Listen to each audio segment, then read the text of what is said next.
तथ्य हैं ये कुतुबुद्दीन ऐबक के बारे में। कुतुबुद्दीन ऐबक, तो कुतुबुद्दीन ऐबक पहली बात तो ये कि निवासी कहाँ का था, यहां पे लिख लें आप निवासी। तो कुतुबुद्दीन ऐबक निवासी था तुर्किस्तान का।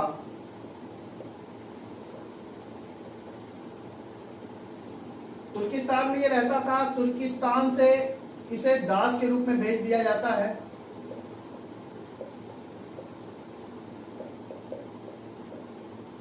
क्योंकि पहले दासों का व्यापार बहुत ही ज्यादा लाभप्रद था। राजा महाराजा के लिए दास तैयार किए जाते थे। इन्हें हर प्रकार की रणनीति सिखाई जाती थी। इन्हें सैन्य प्रशिक्षण दिया जाता था, धार्मिक प्रशिक्षण दिया जाता था, गुप्तचर व्यवस्था को कैसे सुदृढ़ करना है उसका ज्ञान भी दिया जाता था। तो कुल मिलाकर दास को पालना पहले एक लाभ का विषय हुआ करता था, और बाद में ये बिक जाएंगे या काजी साहब की इनमें नजर पड़ जाएगी, काजी साहब खरीद लेते हैं और काजी साहब फखरुद्दीन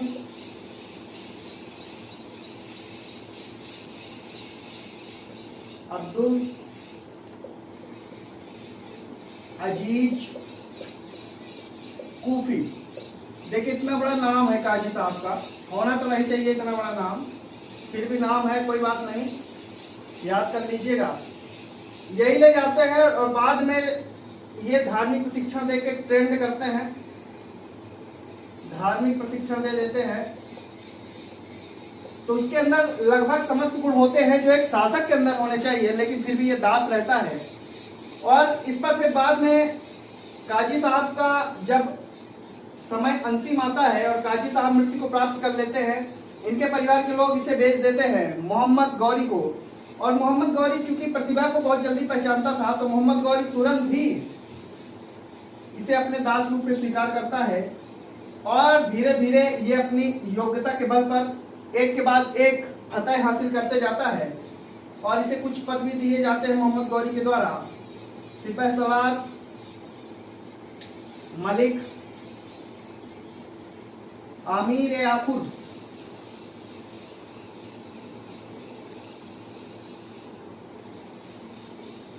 आमीर आखुद मतलब अश्वशाला का प्रमुख।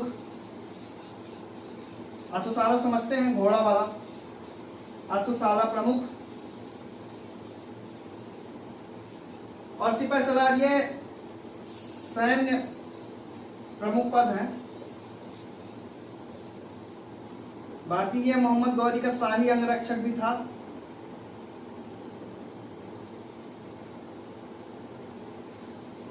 तो देखिए पहली बात तो ये रही मोहम्मद गौरी से जुड़ी। कुतुबुद्दीन ऐबक के वंश को क्या कहा जाता है? कुतुबुद्दीन ऐबक के वंश के वैसे कई नाम हैं। देखिए मामलुक वंश ज्यादा सही नाम पड़ता है इसका, क्योंकि ये फिर गुलाम रह नहीं जाता एक समय बाद। एक समय बाद ये दासता से मुक्त हो जाता है, इसलिए मामलुक वंश। और उसके बाद चूंकि गुलाम वंश तो स्थापना के साथ ही जाना जाता है, जब 1206 में गुलाम वंश की स्थापना हो जाती है तो इसका प्रथम शासक यही बनता है। गुलाम वंश को दास वंश भी कहते हैं और इसके नाम पे भी इसका वंश है कुतुबी वंश। तो देखिए चार वंश जो हैं एक ही वंश के अलग अलग नाम हैं, इनको भी आप जान लीजिए। कुतुबुद्दीन ऐबक महत्वपूर्ण सफलता प्राप्त करता है दिल्ली, अजमेर, हांसी विद्रोह में। 1192 से 94 में होते हैं और यहाँ पे इसकी लीडरशिप उभर के सामने आती है। लेकिन 1192 तराइन का द्वितीय युद्ध होता है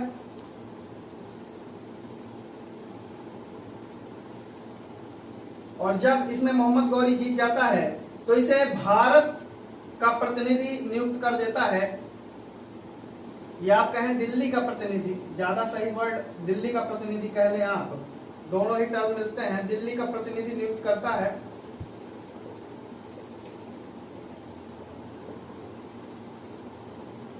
और दिल्ली में भी सेंटर बनाता है इंद्रप्रस्थ। आगे चल के ये एक लाहौर के पास कोहराम क्षेत्र पड़ेगा, वहां भी कोहराम को भी सेंटर बनाएगा, केंद्र बनाएगा। मोहम्मद गौरी का प्रमुख था। मोहम्मद गौरी के 3 दास जो निरंतर सत्ता के लिए प्रयासरत थे, नासिरुद्दीन कुबाचा, ताजुद्दीन याल्दौज और कुतुबुद्दीन ऐबक। कुतुबुद्दीन ऐबक मोहम्मद गौरी के सबसे करीब था, क्योंकि इसने कई बार जान पे खेल के मोहम्मद गौरी की रक्षा की थी।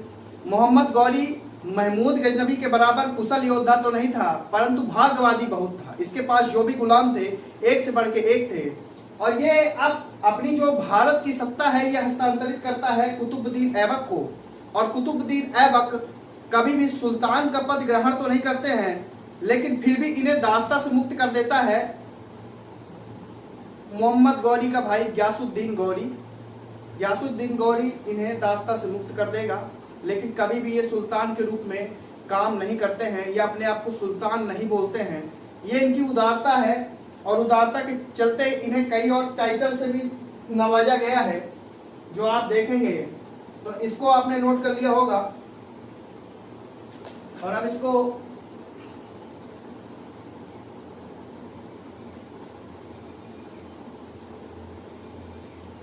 मिटा देता हूं।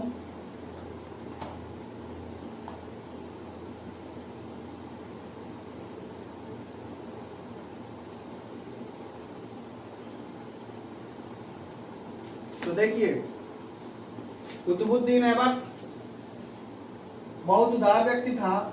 उदारता किस किस क्षेत्र में? पहला तो दानशील व्यक्ति था। दानशील व्यक्ति होने के कारण देखिए, लाखों का दान देने के कारण इसे लाख बख्श कहते थे। हाथियों का दान देने के कारण इसे पील बख्श कहते थे। कुरान मुंह जबानी याद था इसे, तो कुरान मुंह जबानी याद होने के कारण उसके वो लाइनों को स्पष्ट तरीके से और क्रमबद्ध तरीके से एक के बाद एक मौखिक रूप से सुना देता था बिना अटके, इसलिए इसे कुरान ख्वां भी कहा जाता है।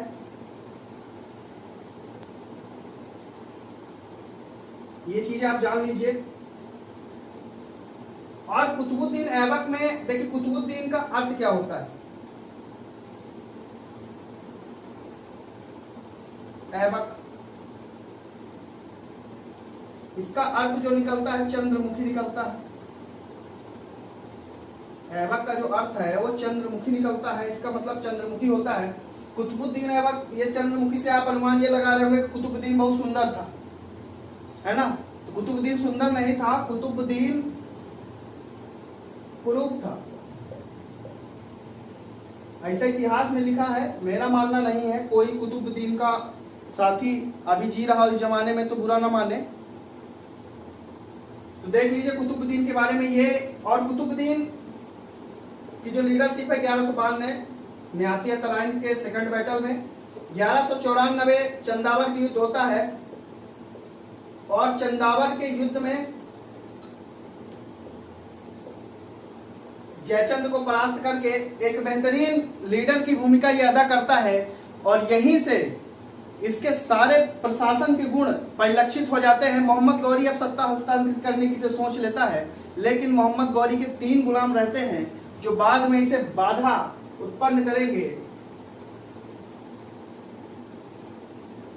तो आप तो ये जानते हैं कि नासिरुद्दीन कुबाचा को सिंध मुल्तान का क्षेत्र दे दिया जाता है, याल्दौज को गजनी वाला क्षेत्र दे दिया जाता है, और भारत में प्रतिनिधि शासक नियुक्त किया जाता है कुतुबुद्दीन ऐबक को। कुतुबुद्दीन ऐबक, देखिए मोहम्मद गौरी तो 1206 में चले जाते हैं, और 24 जून 1206 को ये लाहौर में राज्याभिषेक करवाता है। लाहौर में राज्याभिषेक करवाता है।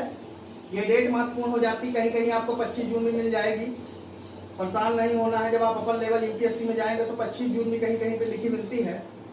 फिर यहां से ये लेता है और इसको जो है दास्ता से मुक्त किया जाता है 1208 में गयासुद्दीन गौरी द्वारा।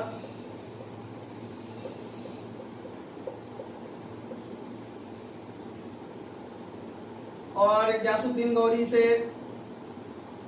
राज की चिन्ह,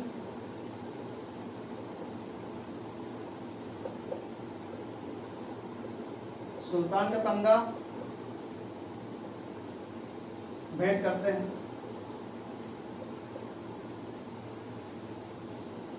कुतुबुद्दीन ऐबक के समय में ही या मोहम्मद गौरी के समय में एक वर्ड बंदगा चलता था। बंदगा गुलामों को कहते थे, ये जान लीजिए। तो इसे बंदगा भी कहते थे, ठीक है। गुलामों को बंदगा कहा जाता था। गुलामों को शासक की सेवा के लिए रखा जाता था।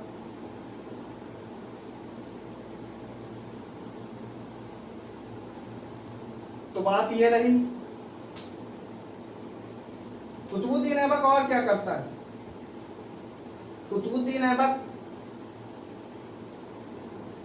आजमेर में बनवाता है 2.5 या 2.5 दिन का, कहते हैं 2.5 दिन का झोपड़ा,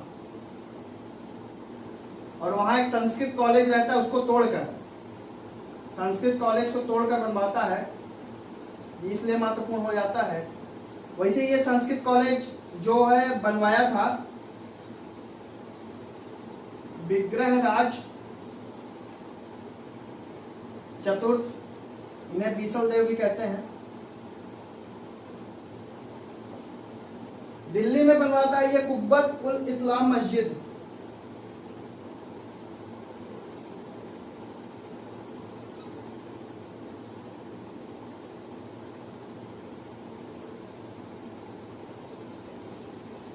और ऐसा कहा जाता है कि यहाँ पे पृथ्वीराज चौहान जी का, ऐसा कहा जाता है कि पृथ्वीराज चौहान जी का यहाँ पे महल था, राय पिथौरा महल जिसे कहते थे, उसके स्थान पे ये कुब्बत उल इस्लाम मस्जिद का निर्माण करवाया गया था। बाकी आप कुतुब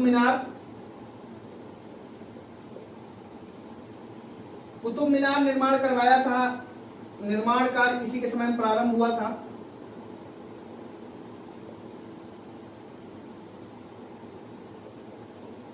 फिर आगे चल के इल्तुतमिश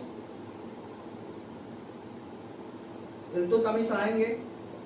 ना दिख रहा हो तो इधर देख लीजिए।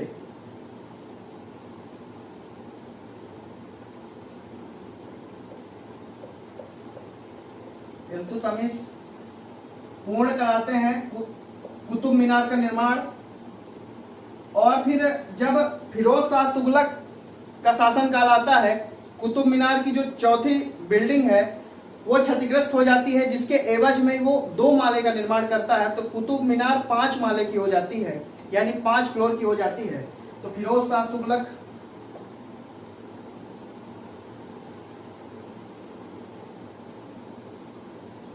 पांच मंजिल का निर्माण करा देता है। क्वेश्चन बनेगा चौथी मंजिल या पांचवी मंजिल, चौथी या पांचवी मंजिल का निर्माण कौन करवाता है? फिरोज शाह तुगलक। तो ये ध्यान रखना है अपने आप को।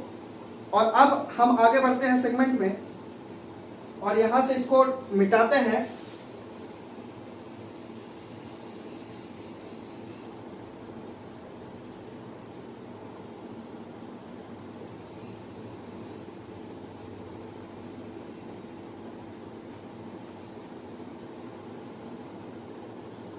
हालांकि दिल्ली सल्तनत का वास्तविक सुल्तान मानते हैं इल्तुतमिश को, लेकिन फिर भी एक लेखक होते हैं लैनपुल कहते हैं कि वास्तविक संस्थापक यही था।